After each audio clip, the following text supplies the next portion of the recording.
Hi, this is Liam, your narrator here at Home Studio Stories. I just want to say thank you to all of you that are commenting, liking, subscribing, sharing, and of course, listening to the stories. If you have a story you want to send in, please do to homestudiohorror@gmail.com. Alright, let's get into the stories. Gregorys Legacy. Gregory had been living on the streets for years, watching as people passed him by without a second glance. He'd always dreamed of a better life, one where he didn't have to worry about where his next meal would come from or where he would sleep that night. So when a tall figure in a dark suit approached him with an offer, he didn't hesitate to accept. The contract was signed, and Gregory was suddenly catapulted into a life of fame and fortune. At first, he was ecstatic. He had a beautiful home, fancy cars, and people clamoring for his attention wherever he went. He was on top of the world, and he couldn't believe how easy it had been to achieve his dreams. But soon, the whispers started. At first, they were barely audible, just a faint whisper in the back of his mind, but they grew louder and more insistent as time went on. "You belong to me now," they said. The voice is sinister and cold. "You owe me everything." Gregory tried to ignore them, but they were always there, lurking in the shadows, waiting for him, and then he started to see the visions. They were always there, at the edge of his vision, just out of reach. The devil himself, a twisted, malevolent creature with horns and claws and glowing eyes. Gregory tried to convince himself that it was just his imagination, that he was hallucinating, but the visions grew more and more intense until he could no longer ignore them. He knew that he'd made a grave mistake, that he had swapped his soul for riches and fame, and as the days passed, he became more and more desperate to break free from the contract. But the devil wasn't willing to let him go. The creature had claimed his soul, and there was no escaping its grasp. In the end, Gregory took his own life, dying a cold and lonely death, surrounded by whispers and shadows, his riches and fame amounting to nothing more than an illusion set by the devil himself.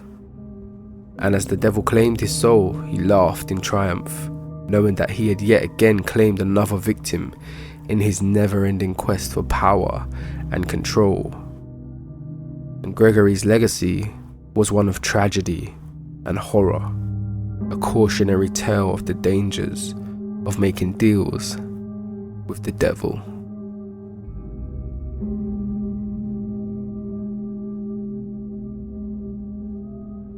The last date. It was our first date, and I wanted it to be memorable. So I decided to take her to a tarot show that had been advertised on the radio all week. It was supposed to be a fun, spooky experience, but little did we know that we were in for a terrifying ride. As we entered the dimly lit tent, the smell of incense filled the air, and I could see the excitement in her eyes. The fortune teller, dressed in a long black robe, welcomed us, and we took our seats at the small table. She began shuffling the tarot cards and asked us to pick 3 each. My girlfriend went first, and the fortune teller studied the cards intently before declaring that she had chosen the death card. My girlfriend laughed nervously, thinking it was all a show, but as I picked my cards, the atmosphere changed. The fortune teller's face grew serious as she looked at the cards in front of her. "The cards are telling me that you are both in grave danger," she said. I rolled my eyes, thinking she was just trying to scare us, but then the ground beneath us began to shake. "What the hell is going on?" my girlfriend shouted, gripping my arm tightly. The fortune teller's eyes widened as she began to speak in a language I couldn't understand. Suddenly, a group of people appeared out of nowhere, dressed in long robes and holding candles. "We've been waiting for you," one of them said, and before I knew it, they had surrounded us. I tried to stand up, but they pushed me back down, and the fortune teller began to chant. The room grew colder as the candles flickered, and I could feel a sense of dread growing inside me. My girlfriend began to cry, and I tried to comfort her, but I was just as scared. Then as the chanting grew louder, I saw something move in the shadows. A figure, dressed in black, with glowing red eyes. The figure stepped forward, and the fortune teller bowed before him. "Master, we have brought you the sacrifices you requested," she said, and my blood ran cold. Sacrifices? The hell was going on? The figure approached us, and I could see the wicked smile on its face. "You two will make excellent offerings," he said, and I knew that we were doomed. We tried to fight, but the robed figures were too strong. They bound us, and before we knew it, we were being dragged outside. The moon full and bright, and I could see the twisted faces of our captors in its light. They took us to a clearing in the woods, where a circle of stones had been set up. The figure in black began to chant, and the others joined in. My girlfriend and I were forced into the center of the circle, and I could feel the heat of the fire they had lit. As the chanting grew louder, I knew this was the end. The figure in black raised his hands, and I closed my eyes waiting for the inevitable, and then everything went black. I woke up in a hospital bed, my body battered, broken, and the doctors told me that my girlfriend was dead, and that I was lucky to be alive. But I didn't feel lucky. I felt like a prisoner, trapped in a nightmare that I could never escape.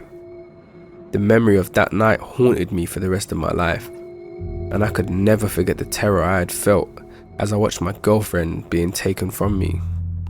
It was the first date, but it was also the last.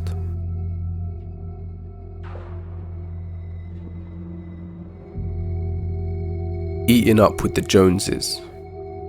The Jones family had been looking forward to their vacation to a new amusement park for months. The excitement was palpable as they arrived at the hotel, ready to explore the rides and attractions that the park had to offer. As they walked through the park, something felt off. It was as if they were being watched. "Do you feel that?" Mrs. Jones asked, looking around nervously. "I don't feel anything," Mr. Jones replied, dismissing her concerns. Their daughter Emily was excited about the roller coasters and kept talking about them. Suddenly, a low growl interrupted her. What was that?" "I don't know, sweetie," Mrs. Jones said, holding her tightly. As they continued their walk, they noticed that some of the rides had been abandoned, with rust and cobwebs covering the metal frames. It was as if the park had been left to decay for years. "Mom, I'm scared," Emily said, tears streaming down her face. "It's okay, honey. We'll just stick together and enjoy the rides," Mrs. Jones tried to reassure her. Despite the dilapidated appearance of the rest of the park, they came across a ride that was still operational. It was a dark ride, with an ominous sign that read, "The Hunger." "Let's try this one," Mr. Jones said, pointing to the ride. As they got in, they noticed the smell of rot and decay, like something was dead inside and had been for a long time. The ride started, and they were plunged into darkness. Suddenly, the ride came to a stop, and they heard a sinister laughter. "What's going on?" Emily cried. The lights came on, and they saw the ride's operator, a gaunt figure with hollow eyes and sharp teeth. "Welcome to my world," he said, a wicked grin on his face. The Jones family was trapped, and the operator explained that he was an evil entity that had starved itself for years, waiting for someone to come along and feed it. "And you, my dears, will be my meal," he said, baring his teeth. The family tried to escape, but the entity was too strong. They were forced to watch as it devoured them one by one, and their screams echoed through the abandoned park. In the end, there was no happy ending for the Jones family. They were just another set of victims claimed by the evil entity and his theme park.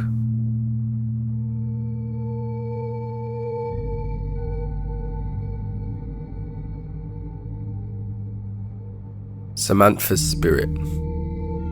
Samantha had always been fascinated by the old abandoned mansion at the edge of town. It was said to be haunted, the site of countless ghost sightings and strange occurrences over the years. But Samantha didn't believe in ghosts. She saw the mansion as an opportunity to explore and uncover the secrets of the past. So one night, Samantha rounded up a few friends and decided to sneak into the mansion to see what they could find. They climbed over the fence, made their way through the overgrown gardens, and finally found themselves at the front door. The house was dark and eerie, the air thick with the musty scent of old books and dust. Samantha led the way, her flashlight cutting through the darkness as they explored room after room. But as they reached the upper floors, things started to get weird. The temperature dropped, and Samantha could hear strange whispers and footsteps echoing through the halls. Her friends grew increasingly uneasy, but Samantha was determined to press on. As they entered the final room, Samantha saw something that made her blood run cold. A ghostly figure, pale, with a twisted face, like a mask of rage. Samantha's friends screamed in terror and ran for the door, but Samantha was frozen in place, unable to move. The ghostly figure approached her, its icy breath sending shivers down her spine.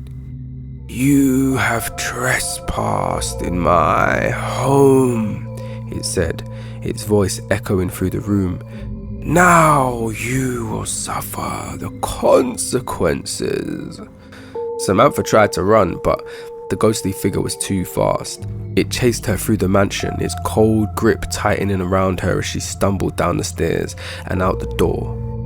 When Samantha's friends found her, she was pale and trembling, her eyes haunted by the ghostly figure she had encountered. She tried to warn them to leave the mansion, but it was too late. They had already woken the spirits of the past. Over the next few weeks, Samantha's friends started to disappear one by one. The police found no evidence of foul play, but Samantha knew the truth. The ghostly figure from the mansion was still out there, seeking revenge on those who had dared to trespass in its home. In the end, Samantha was the only one left. She knew that the ghostly figure was coming for her, but she refused to back down. So she returned to the mansion, determined to put an end to the curse once and for all. But the figure was waiting for her. It appeared out of nowhere, its twisted face contorted. Samantha tried to run, but it was too late. The ghostly figure was upon her, its icy grip tightening around her neck once more. And as Samantha's life slipped away, she realized it was too late and that she had underestimated the power of the supernatural. The mansion truly was cursed, and there was no escaping the wrath of the vengeful spirit that resided within its walls. Samantha's story ended in a tragedy, but more importantly, a warning to all those who dared to tread on the haunted ground.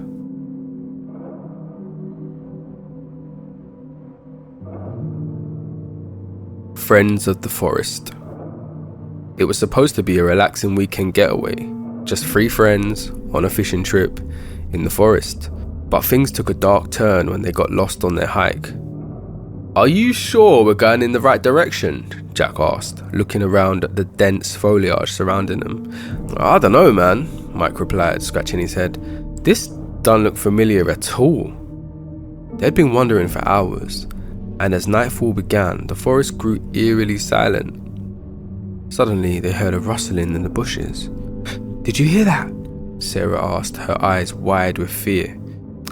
Probably just a squirrel," Jack said, trying to sound brave. But then they saw it. A creature, tall and menacing, with eyes glowing and razor-sharp claws. "What the hell is that?" Mike whispered, backing away slowly. The creature lunged at them, and they ran for their lives. They could hear it behind them, chasing, getting closer and closer. "We need to split up!" Sarah shouted, her voice shaking with fear. They all scattered in different directions, hoping to lose the creature in the darkness, but one by one they were hunted down and killed. First was Mike, his screams echoing through the forest. Then Jack, he was found with deep claw marks across the chest. And finally, Sarah, dragged away into the darkness, her last words a desperate plea for help. Days later, a search party found their bodies torn and mangled deep in the heart of the forest. No one knew what had attacked them, and the mystery of their deaths remained unsolved. The three friends had gone into that forest for a peaceful weekend, but they found something far more sinister lurking in the shadows, and as the creature continued to stalk its prey, there was no telling how many more lives it would claim. As the news of the gruesome deaths of the three friends spread, the local authorities launched an investigation. The forest was combed with a fine-tooth comb, but no trace of the mysterious creature was found, and rumours began to circulate amongst the townsfolk, tales of a monster that had roamed the forest for centuries. Some claimed it was a vengeful spirit, while others believed it was a genetic mutation caused by environmental pollution. Despite the efforts of the authorities, the creature continued to roam the forest, its hunger for human flesh growing stronger with each kill. It was as if the forest had become its hunting ground, and no one was safe. As the years passed, the memory of the three friends began to fade, their deaths becoming just another grisly legend of the forest. But for the families left behind, the pain never faded. They knew that their loved ones had been taken by something far more terrifying than any human killer. And as for the creature, it continued to roam the forest, a silent and deadly predator waiting for its next victim. It was a reminder that in the heart of the wilderness, there are things far more dangerous than any of us humans can imagine.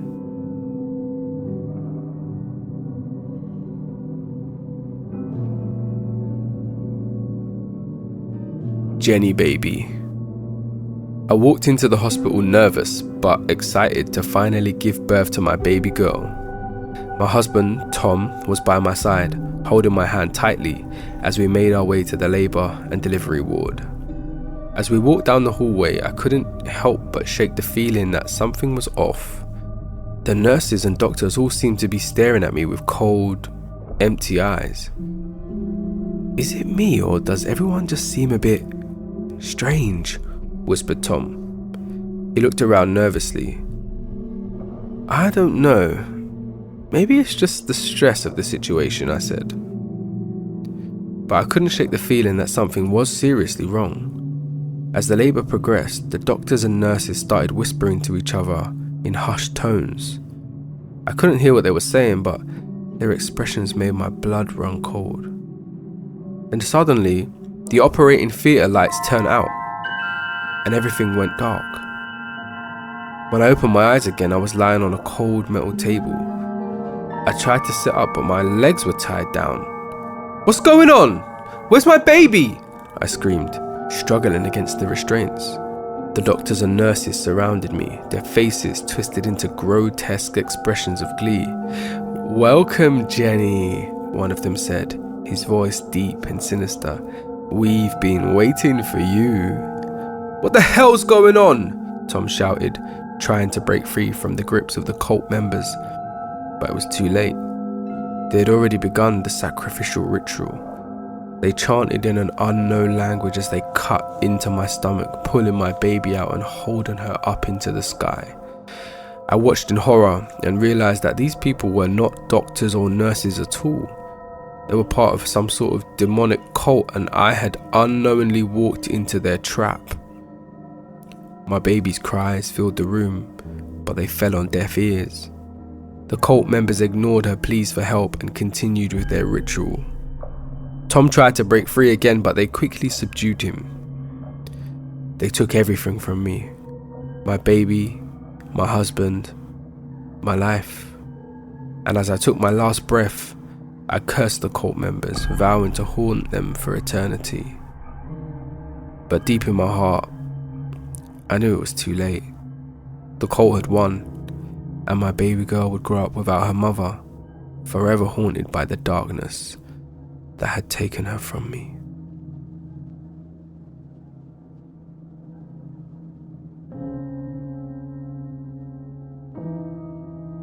Evil Reanimated.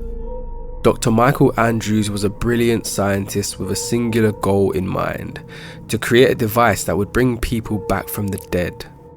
For years, he worked tirelessly, experimenting with various methods and technologies until finally, he believed he had found the answer. It was a device unlike any other, a machine that could reanimate even the most decayed corpse and restore it to its former glory. One night, as he was putting the finishing touches on his creation, he accidentally activated the machine. Suddenly, a bright light filled the room and a feeling of dread washed over him.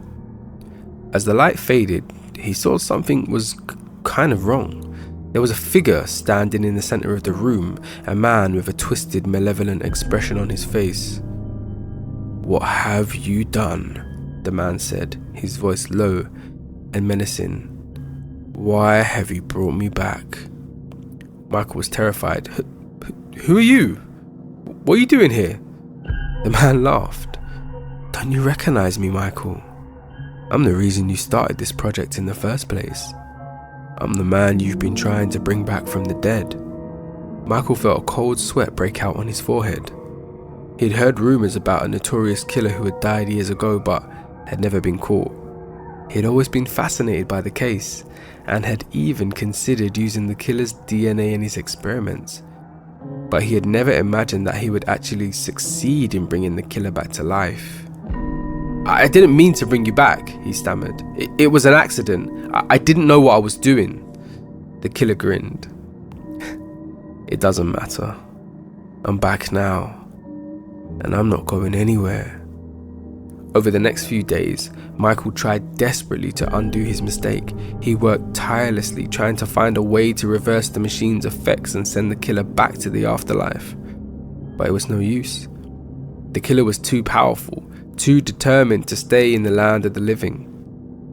As the weeks went on, Michael watched in horror as the killer began to wreak havoc on the city. He was more dangerous than ever before, using his newfound powers to stalk and kill his victims with terrifying efficiency. Michael knew he had to stop him, but he didn't know how. Finally, one night, Michael confronted his killer in the lab. "You've got to stop this," he said. "You can't keep killing innocent people, it's not right." The killer laughed. "I don't have to listen to you, Michael. You brought me back, remember? You're the reason I'm here." Michael knew he was right. He had made a terrible mistake, and now he was paying the price. But he refused to let the killer continue his rampage. With a deep breath, he reached for a nearby weapon and lunged at the killer. The two men fought fiercely, their bodies twisting and turning in a deadly dance. But in the end, it was Michael who emerged victorious. And as he stood over the killer's lifeless body, Michael realized that he had been foolish to think he could play God. Bringing people back from the dead was a power that no one should have, and he learned the lesson the hard way. He decided to destroy the machine, and from that day forward, he dedicated his life to warning others about the dangers of playing with death. He knew that his mistake would haunt him forever, but he hoped that sharing his story could prevent others from making the same mistake.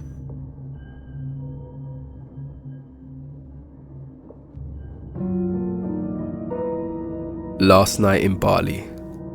I woke up to the sound of waves crashing against the shore. It was my third day in Bali, and I was feeling more adventurous than ever. As a digital nomad, I'd been traveling solo for months, exploring new places and working remotely from my laptop. But something about this island made me feel uneasy, like there was something lurking. One evening, as I was walking back to my Airbnb, I noticed a figure following me, its movements jerky and unnatural, like a marionette being controlled by an unseen puppeteer. I quickened my pace, but it kept getting closer. Finally, I turned around and confronted it. "What do you want?" I asked, trying to sound confident. The figure didn't answer. Instead, it reached out with its long, thin fingers, grabbed me by the neck, its grip icy cold, and I could feel its breath on the back of my neck. I tried to fight it off, but it was too strong. It dragged me into a nearby alleyway where I saw the source of its power, a twisted, blackened tree with gnarled branches that seemed to reach out like skeletal fingers. The figure tied me up and left me alone there in the dark. I could hear it whispering to me in a language I couldn't understand, promising me that I would never escape its grasp. For days I was trapped in that alleyway, unable to escape. No one came. I tried to scream, but no one heard me. I thought about all the times I had been warned about the dangers of traveling alone, but I had never taken them seriously, and now it was too late. Finally, on the 4th day, the figure returned. It had a sick, twisted smile on its face, and I knew that it was over for me. I'm going to let you go, it said. But first, you should know, you will never be safe. You'll always be looking over your shoulder, wondering when I'll come back for you. With that, it untied me and left me alone in the alleyway. I was terrified, but I knew that I had to get out of there. I stumbled out into the street looking for help, but no one was around. It was like the world had vanished, leaving me alone with my fear. As I walked, I felt a strange sense of dread creeping over me. I knew I would never be the same again, and that the trauma of what had just happened would stay with me forever. I realized I'd made a terrible mistake. I had been too naive, too trusting, and now I was paying the price. As a digital nomad, I had always believed that the world was my oyster, that I could go anywhere and do anything. But now I knew that there were supernatural forces lurking around every corner, just waiting to pounce on unsuspecting travelers like me. As I walked into the sunset, that should have been the most beautiful moment of my journey, I knew that my life would never be the same. I had survived, but at what cost? I was broken, shattered, and I knew that I would never be able to escape the horror of what had happened to me.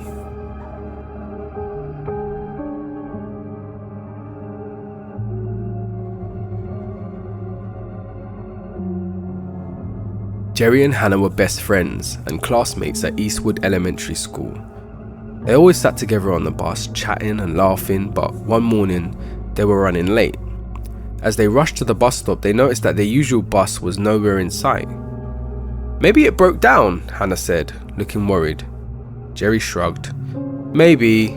Let's just get the next one and see."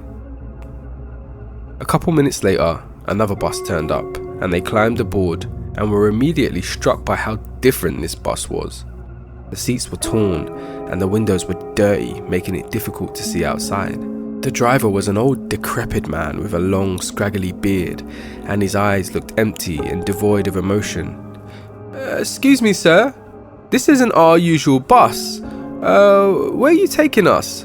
Jerry asked, trying to keep his voice calm. The driver didn't respond, but instead he locked the doors and drove off. The bus began to shake violently and the windows started to crack. The kids screamed in terror as the bus took them on a wild ride into the forest. As they continued on, they noticed that the scenery outside had even changed. The trees were gnarled and twisted and the sky was dark and ominous. The bus was going too fast and the turns were too sharp. "Where are we?" Hannah cried.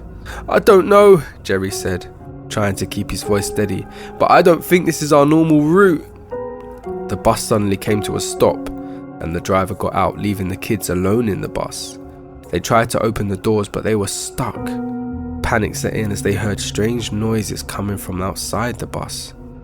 Suddenly, the window shattered and a group of creatures with razor-sharp claws climbed aboard the bus.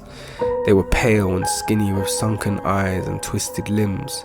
The kids huddled together trying to protect themselves, but it was no use. The creatures attacked them mercilessly, tearing them apart.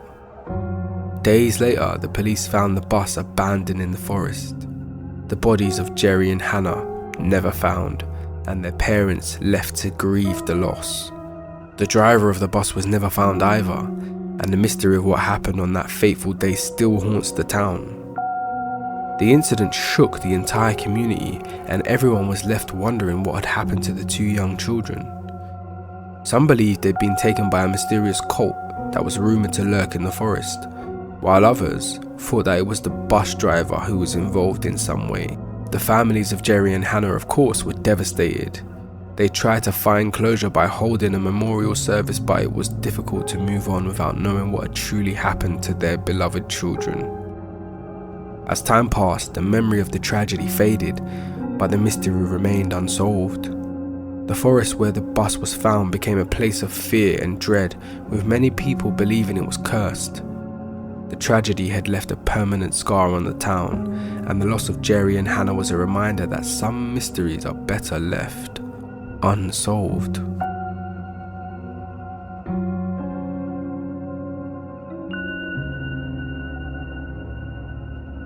Samuel Speed Demon. Samuel had always been a fan of motorcycles. He loved the feeling of freedom and the rush of adrenaline that came with riding on the open road. So when he saw a motorcycle helmet for sale at a car boot sale, he jumped at the opportunity to buy it. The helmet was old and worn, but Samuel didn't mind. It had character, and he was excited to wear it on his next ride. Little did he know the helmet was possessed by the evil spirit of a twisted motorcycle gang member who had died while wearing it last. As soon as Samuel put the helmet on, he felt a strange sensation wash over him. It was like something was trying to take control of his body, but he brushed it off, thinking it was just his imagination. The first few rides with the helmet were uneventful, but soon strange things started to happen.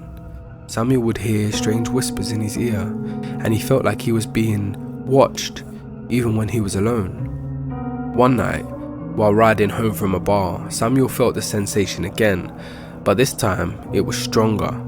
He felt like he was no longer in control of his body. Suddenly, the bike took off at an alarming speed, and Samuel couldn't slow it down. The helmet was taking him on a ride through the city, but it wasn't the normal streets he was used to. The buildings were twisted, the sky was dark, and the air was filled with the scent of death. "What's going on?" Samuel shouted, trying to regain control. But the helmet didn't answer. It was like the spirit of the motorcycle gang member had taken over, and Samuel was just along for the ride. As they continued on, they came across a group of twisted, demonic figures. They were the same creatures that had possessed the motorcycle gang member who had died while wearing the helmet. They recognized the helmet and attacked Samuel, tearing him apart limb by limb.